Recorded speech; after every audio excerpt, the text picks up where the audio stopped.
1000 দিনার ঋণ, সাক্ষী আর জামিনদার শুধু একজন, আল্লাহ।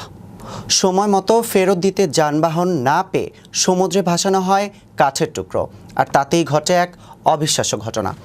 আল্লাহর ওপর ভরসা করলে কিভাবে তিনি নিজের ব্যবস্থায় দেন আদায়, বিস্তারিত থাকছে ডেস্ক রিপোর্টে।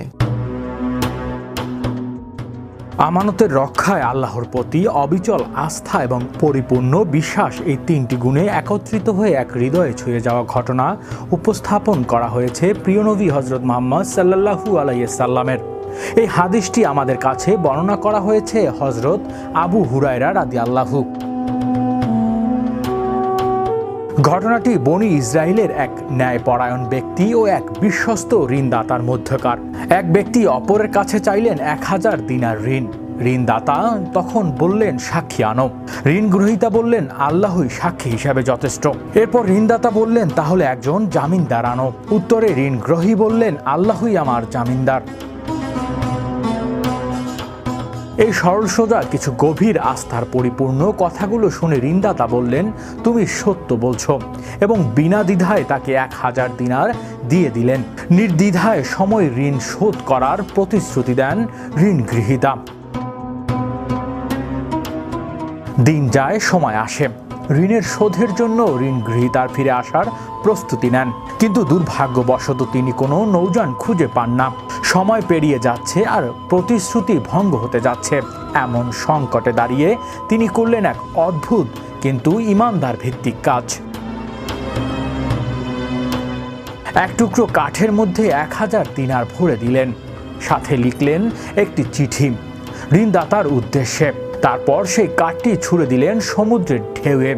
বললেন, হে আল্লাহ, তুমি জানো আমি আমার সাধ্যের সবটুকু চেষ্টা করেছি, এখন তোমার হাতেই ঋণ আদায়ের দায়িত্ব। অন্যদিকে ঋণদাতা প্রতিদিনের মতো সমুদ্র তীরে অপেক্ষা করছিলেন, হয়তো ঋণ গৃহীতা ফিরবে এই আশায়। হঠাৎ তার চোখে পড়ে একটি কাঠের টুকরো। পরিবারের কাছে ব্যবহার করার জন্য সেটি নিয়ে যান বাড়িতে। কাটার সময় দেখেন কাঠের ভিতর থেকে বেরিয়ে এলো 1000 দিনার এবং সেই চিঠি। আল্লাহর কুদরতে কাঠের টুকরোই হয়ে উঠছিলেন দিনার পৌঁছে দেওয়ার বাহন। কিছুদিন পর সত্যি সেই ঋণ গৃহীতা 1000 দিনার হাতে করে ফিরে আসেন। বলেন, আল্লাহর কসম, আমি যথাসময়ে পৌঁছাতে চেয়েছিলাম, কিন্তু নৌযান পাইনি, এখন পেলাম। ঋণদাতা জিজ্ঞেস করলেন, তুমি কি আমার কাছে কিছু পাঠিয়েছিলে? উত্তরে ঋণ গৃহীতা বললেন, না, কিছু পাঠাতে পারিনি, কোনো বাহনই পাইনি। তখন ঋণদাতা হাসি মুখে জানিয়ে দিলেন, তুমি যে কাঠের টুকরোর ভেতরে পাঠিয়েছিলে তা আল্লাহর ইচ্ছায় আমি পেয়ে গেছি, এবং আনন্দের সাথে ফেরত দিয়ে দিলেন তার অর্থ।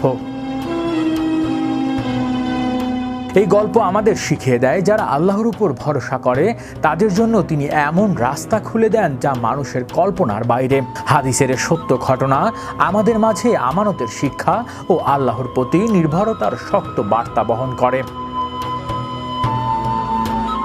হৃদয় আশিস, বিশ্ব বাংলা 24 নিউজ ডেস্ক।